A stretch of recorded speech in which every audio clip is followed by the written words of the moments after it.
এই সময় যদি মওত হয় কি হবে? এখন যদি মরে যায় তাহলে কি হবে? গোসল দেবে না? গোসল দেবে?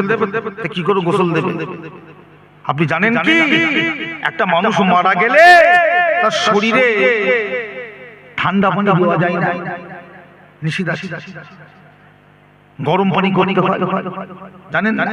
কেন? যেমন ওয়েদার সেইভাবে তাকে গোসল দিতে হবে, শরীয়তের হুকুম। কারো একটা মুর্দা ব্যক্তিকে যখন গোসল দেওয়া হয় সে সব বুঝতে পারে, কষ্ট বুঝতে পারে, তার গায়ে ঠান্ডা পানি দিচ্ছে কি গরম পানি দিচ্ছে সে পরিষ্কার বুঝতে পারছে যে আমার কষ্ট হচ্ছে।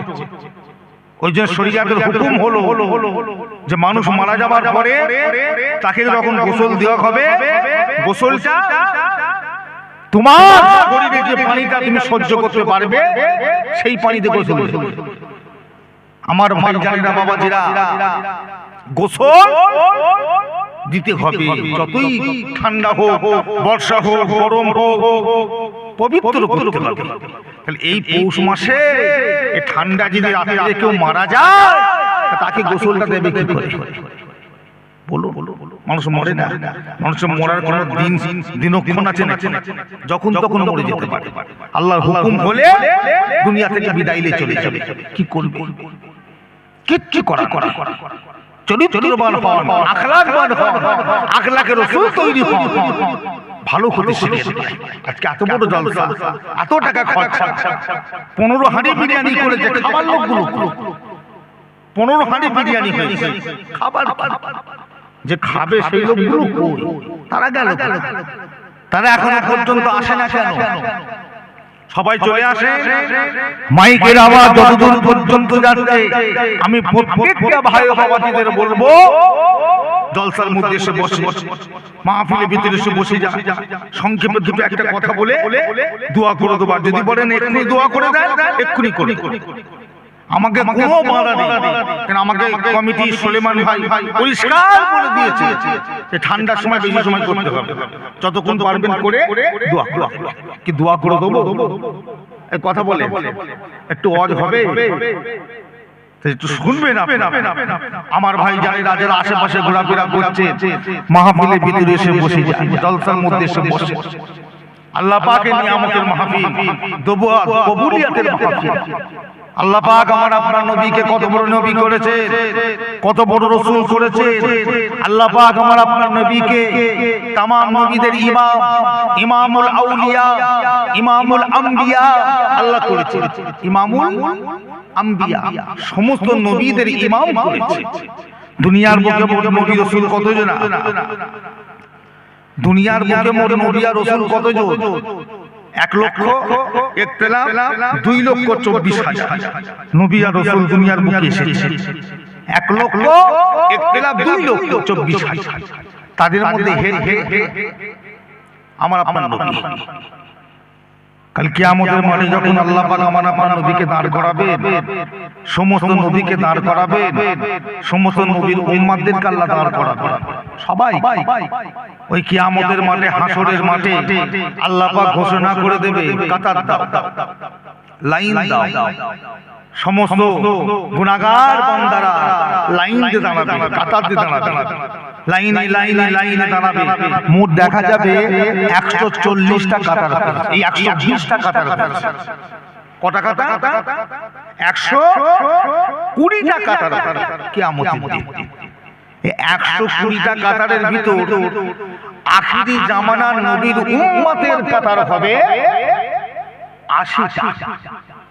120টার ভিতরে শুধু আখিরি জামানার নবীর উম্মতের কাতার হবে 80টা, আর বাকি থাকবে কত? 40টা কাতার। এই 40টা কাতার কারা হবে?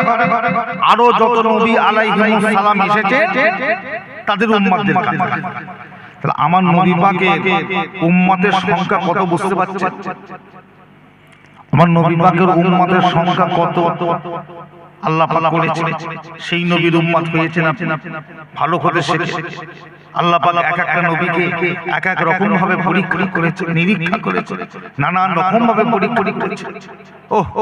বড় বড় নবীদের কম পরীক্ষা করেছে। হযরতে আদম নবীকে আল্লাহ পরীক্ষা করেছিলেন না? কেমন করে স্বামী আর স্ত্রীকে জান্নাতের মুখে দিয়ে আল্লাহ বলেছিলেন সব খাবে, গন্ধম গাছের ফলটা খাবে বলেছিলেন, সব খাবে, গন্ধম গাছের ফলটা তোমরা খাবে না। ইবলিস শয়তানে ধোঁকায় পড়ে বাবা আদম আর মা হাওয়া গন্ধম গাছের ফল খেয়ে ফেলেছে। শয়তানের পাল্লাই ইবলিস শয়তান এমন ধোঁকা দিল, খেয়ে ফেলেছে। আল্লাহ পাক নারাজ হয়ে গেলেন, দুজনকে আল্লাহ পাক জান্নাত থেকে বের করে দিলেন, জান্নাতি পোশাকগুলো খুলে নিলেন। জান্নাতি পোশাক খুলে আল্লাহ পাক দুজনকে দুনিয়ার জমিনে ফেলে দিলেন। একজনকে ফেললেন জিদ্দা, অপরজনকে ফেললেন কোথায়? সিংহল, শ্রীলঙ্কায়।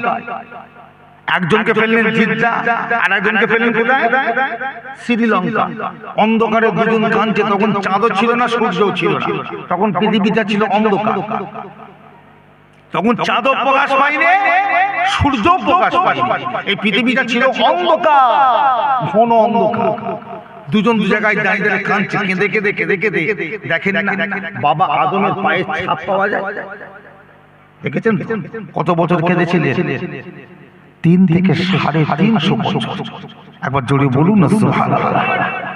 3 থেকে 350 বছর কেঁদেছে আল্লাহর কাছে। কেঁদে কেঁদে কেঁদে কেঁদে দোয়াছে, দোয়া কবুল হতে চায় না। আল্লাহ পাক বাবা আদম আর মা হাওয়াকে দুজনকে একই জায়গায় দাঁড় করালেন। কোন জায়গায়? ওই জায়গাটার নাম কি? মক্কা শরীফের পাশে একটা জায়গা আছে, জায়গাটার নাম হচ্ছে আরাফাত। আরাফাতের জন্য আল্লাহ দুজনকে একত্রিত করলেন।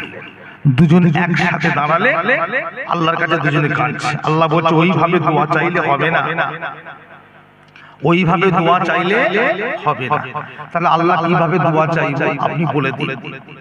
কিভাবে কাঁদবো আল্লাহ একটু বলে দিন। আল্লাহ পাক পরিষ্কার করে বলে দিলেন এইভাবে দোয়া চাও। কিভাবে? রব্বানা যালামনা আনফুসানা ওয়া ইল্লাম তাগফির লানা ওয়া তারহামনা লানাকুনান্না মিনাল খাসিরিন। এইভাবে আমার কাছে কাঁদো, এইভাবে দোয়া চাও, আমি আল্লাহ পাক তোমাদের দোয়াকে কবুল করব। জোরে বলুন না সুবহানাল্লাহ।